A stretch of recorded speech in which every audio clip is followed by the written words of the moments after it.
Family and fellow soldiers, I'm the Professor, and this is the Moment of Truth.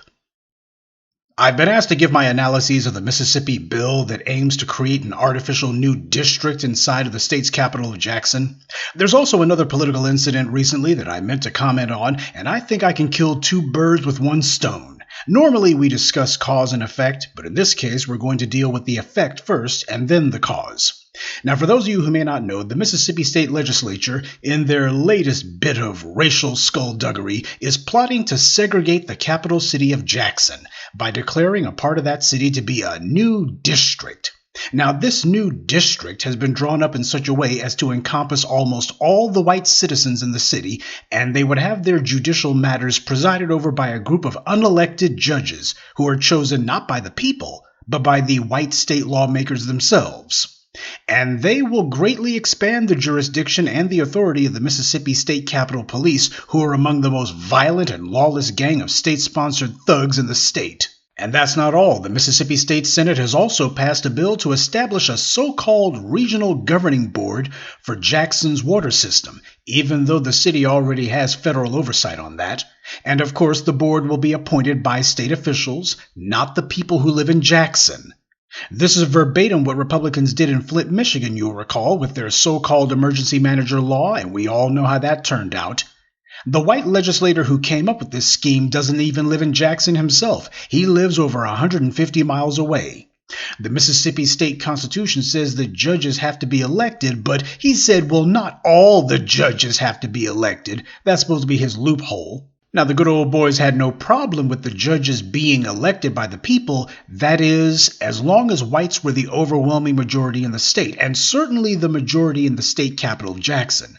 But since blacks are more numerous than they've ever been in the state's history, the white supremacists there are now violating their own laws and declaring that the judges have to be appointed in this case by a handful of white office holders and not by the people who live there. For all you dumb Negroes who occasionally come bombing into my comment section saying, well, we need to vote Republican then, here are your Republicans at work.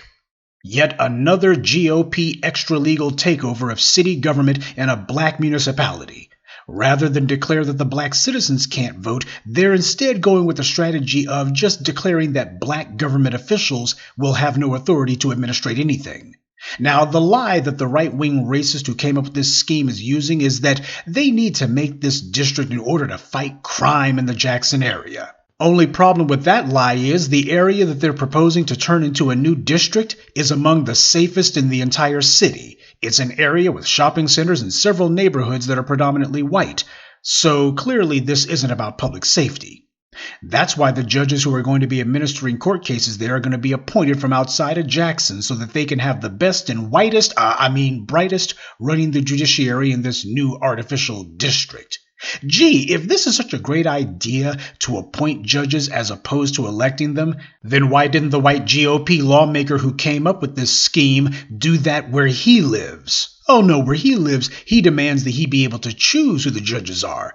But where black people live, he says, let's all of us white supremacists gang up together and we're going to just decide who's in charge there. And what a surprise, it's going to be themselves. Because that's white supremacy.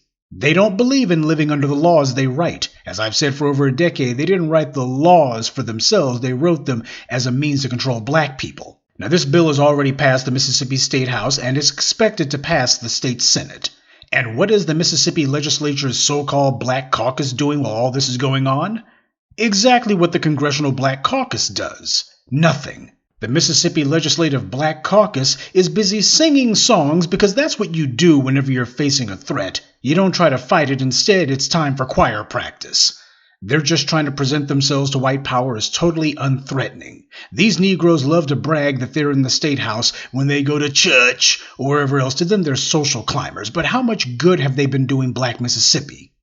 Now, before we go any further, Mississippi's black population is at least 38% of the state. The figures are surely higher than that, but 38% is all that the white census is comfortable admitting to. Though you wouldn't know that 2 out of every 5 Mississippians is black if you look at their state legislature, blacks are scrupulously kept out of state government.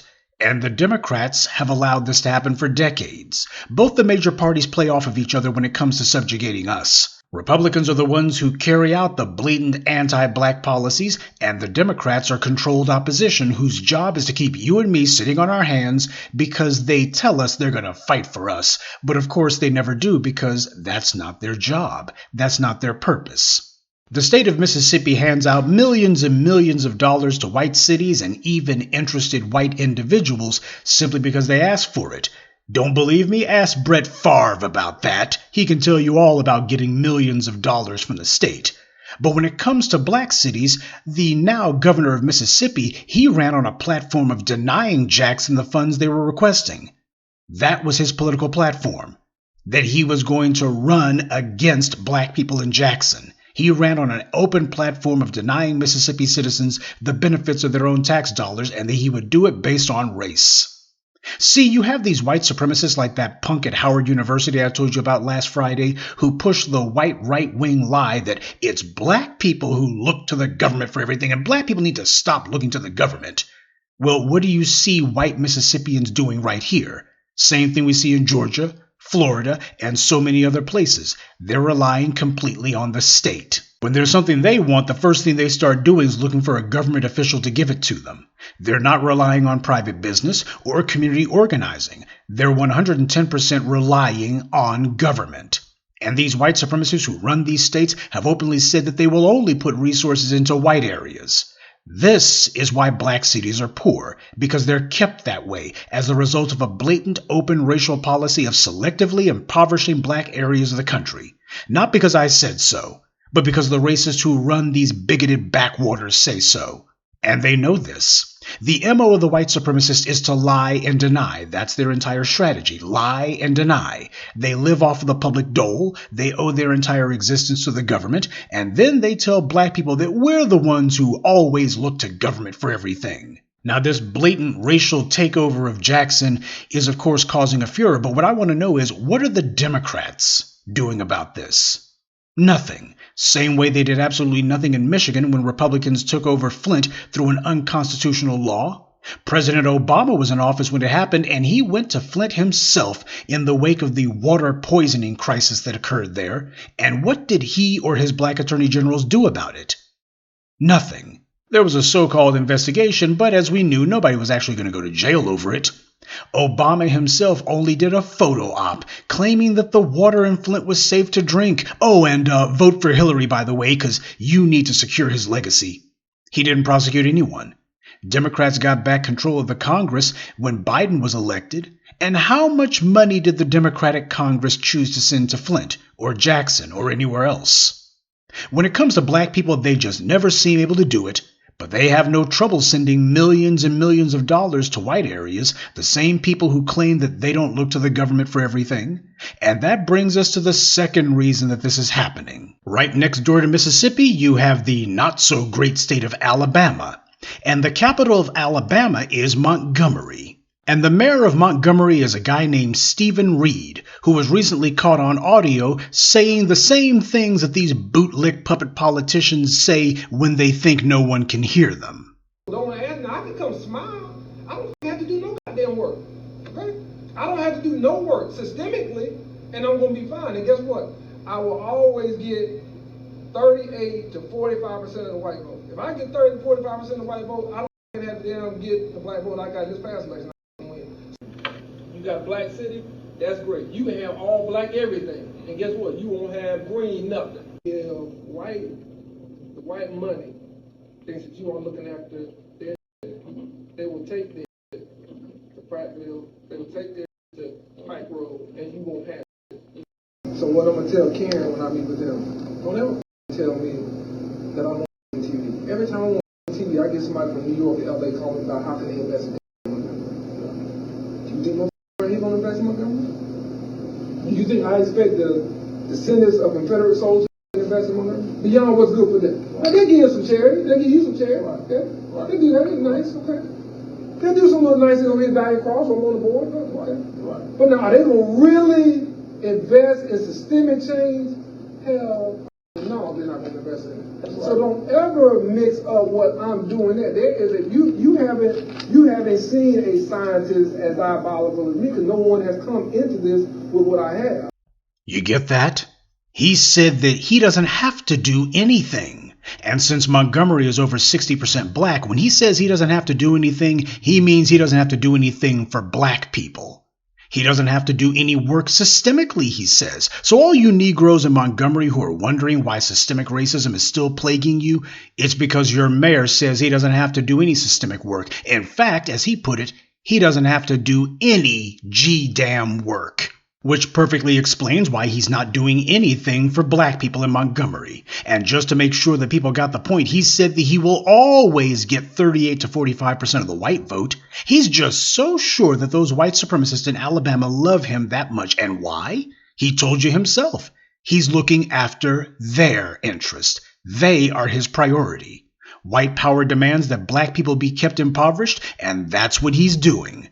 There have been black mayors who improved the condition of their black citizens, like Maynard Jackson and even Marion Barry, but this guy has made it clear he's not going to do that, and it's a deliberate decision. Hell, he's mad as hell at the concept that somebody would actually suggest he do anything for black people. Stephen Reed knows exactly what side his bread's buttered on, and he loves having it slathered by white supremacy. He's more interested in catering to the white Republicans who didn't vote for him than he is with black Democrats who did vote for him, who are the majority of the city that he's supposed to be the mayor of. That's why he said that if he gets just 30 to 45% of the white vote, he doesn't have to get the black vote. Not in the same numbers that he did it before. Gee, what does that sound like to you? What does that kind of political calculation sound like to you? Well, it sounds like he's trying to put together some sort of voter coalition, but as he explained, one that wouldn't leave him vulnerable to black people's demands. He's trying to put together a voter coalition that will not leave him vulnerable to angry black voters who are mad that their black mayor's not doing anything for them. And I wonder what he's going to call his new would-be voter base. Perhaps he'll call them Reed Republicans. See, whether it's Rahm Emanuel or some bootlicking punk in Alabama, you see that the Democrats have a national strategy at work. Neutralize the black vote. This Reed clown is pitching a fit about being reliant on black voters, and all he can think about is not having to rely so much on black voters. And what is it that he's terrified that black voters are going to want? He's terrified that they're going to want something that is not expedient to the interest of white power. He said it himself. He wants to be able to win with less black votes. Black people are 61% of the electorate in Montgomery. If anything, he should be politically totally secure, but instead he's mad, and I mean crazy, not just angry. Though I do have to admit that he sounded amusing in a lunk-headed kind of way when he was talking about no one's seen a scientist as diabolical as him. Scientist? Really? I don't know how much science this guy's learned. He comes off more as a professional BS artist. The problem is these bootlicks are always telling themselves what geniuses they are, and that's because these white think tanks and democratic organizations who find these tools gas their empty heads up with how smart they are. Like Obama, you had the white media saying he's so articulate and elegant. You had chumps like Chris Matthews claiming that Obama played four-dimensional chess, etc., etc. No, Obama didn't. He did the same thing this Reed clown is doing because the bootlicks only have one play.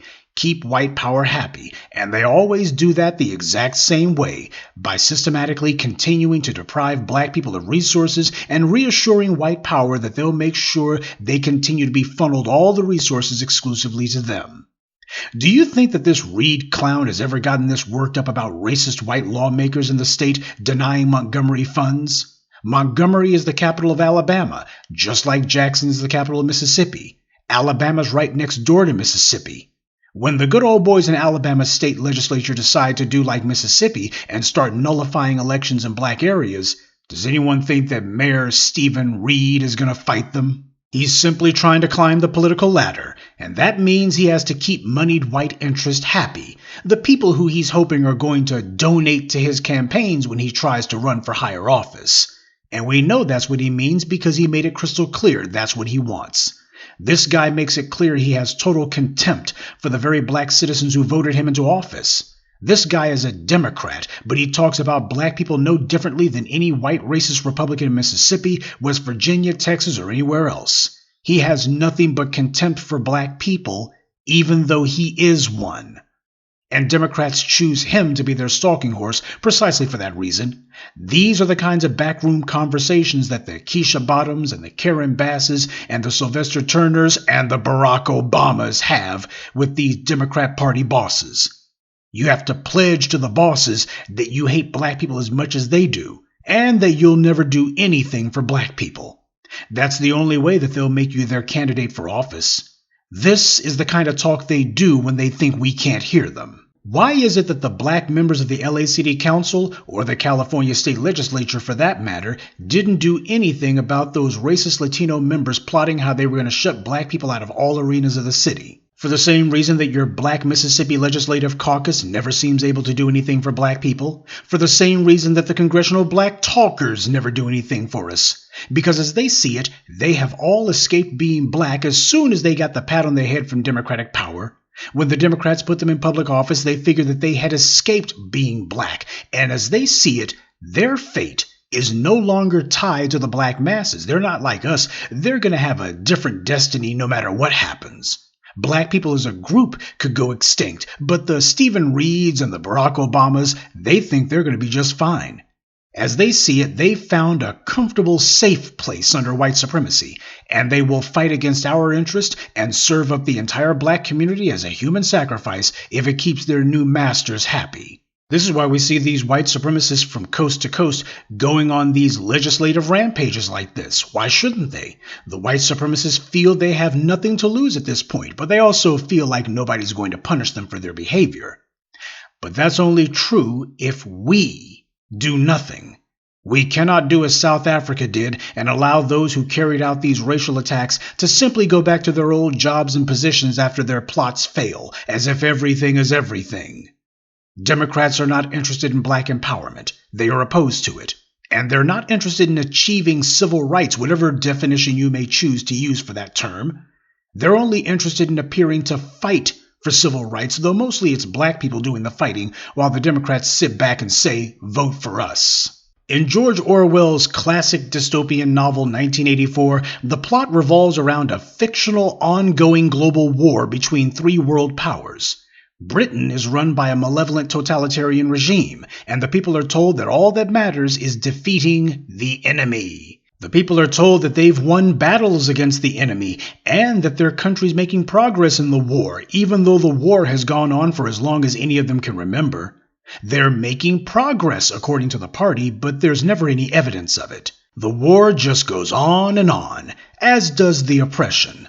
In the end, George Orwell wrote, "The war is not meant to be won. It is meant to be continuous. Hierarchical society is only possible on the basis of poverty and ignorance. In principle, the war effort is always planned to keep society on the brink of starvation.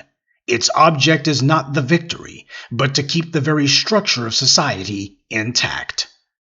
That book was written over 70 years ago by an Englishman, but Orwell made it clear he was talking about the world. And we've seen this Orwellian Big Brother propaganda played out most aggressively in the United States. The white media constantly sings the false siren song that American society is not an oppressive regime, when the reality is that's exactly what American society is. But nobody has the courage to say who the society has been keeping in a state of impoverishment and using their media and black bootlick stooges to keep us ignorant. Nobody dares to say exactly who this society has been keeping on the verge of starvation, because it hasn't been keeping everyone there. It's been keeping a small select group of people there. And we already know why that is and who it is. Instead, all we get from the white media are lies that there's a political party fighting for civil rights. And both the white left and the white right say things are better than they were in the 80s, or the 60s, or the 30s, or the turn of the century, or slavery, etc. Isn't that ironic? Both of the major parties don't seem to agree on much, at least they don't claim to. But when it comes to black people, they both agree on the lie that, oh, well, things are better than they were before. There's been this constant march of progress. Why, if you Negroes just be patient and just don't rock the boat, why, things will work out just fine. You see things working out fine? There's no evidence to support this, but they keep saying it, and they use a few cherry-picked token Negroes to try to convince us that their fiction is somehow true. Economic and social progress is the quintessential American lie. Things are not good now and are not getting better because they have never gotten better. We've been effectively running in place for 150 years, but nobody wants to have to actually admit that. It's simply too terrible a thought to have to face up to the fact you've been living a lie. Your progress that the white media's been telling you about has been nothing more than running, or in our case, marching in circles. And the white media and politicians and a few bootlicks who got put on the payroll give us phony congratulations for changing things with all of that pointless marching and singing when they know that nothing has changed. They do that to make us feel better about not having gotten anything done. This is why putting black people on political treadmills to nowhere is so dangerous. And it's not a new idea either, it's quite old. That's why I gave you the Orwell quote. Get the oppressed to chase after red herrings and distractions, and when they get tired of that old distraction, just present them with the new one. Some of the trolls and lurkers lie and claim, "You say that we shouldn't vote at all." Listen up, stupid. I have never said that. I said vote when you got somebody on the ballot who's sticking up for you. And if there is no one on the ballot sticking up for you, which is clearly the case for us, then what happens is you select somebody and you put them on the ballot. That's the way voting's supposed to be done. You choose the office holder first, and then you push like hell to get them on the ballot and get them into office. You don't sit there voting hoping that the Stephen Reeds are going to do right by you. Voting has its place, especially at the local level, which is where we can be most effective. But the lesson here is that all the voting in the world is useless if you still allow yourself to let racist Democrats dictate to you who you have to choose from.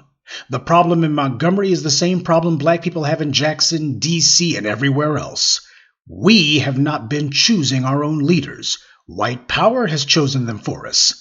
They give us the illusion of choice by putting 4 bootlicks in front of us and saying, see, you can choose which flavor of bootlick that you want. That's a distinction without a difference. Rather than reject the slate of hand-picked pawns the white power puts in front of us every 2 to 4 years, we instead keep trying to do the impossible and see if by some miracle we can find the lesser of 2 evils. It's a stupid game, one that we've been playing with ourselves, and it doesn't work. We have to get organized and energized about being on code. And we don't need most of us to be on board with it, but we do need a critical mass of the right black people with their heads on straight. This is not a game of sheer raw numbers. It's about organization and dedication. We all see the problem. We all recognize the need to fix it. The only question is, when are we going to get serious about it? Good day. And be one. I'd like to take a moment to mention some of our contributors. Joel Hunton, Cyberdyne100, Ginger Vine, Deborah Cooper, and Kenneth Prescia. Salute to them and thank you to everyone for listening, liking, and sharing this message. Black empowerment only exists because of you.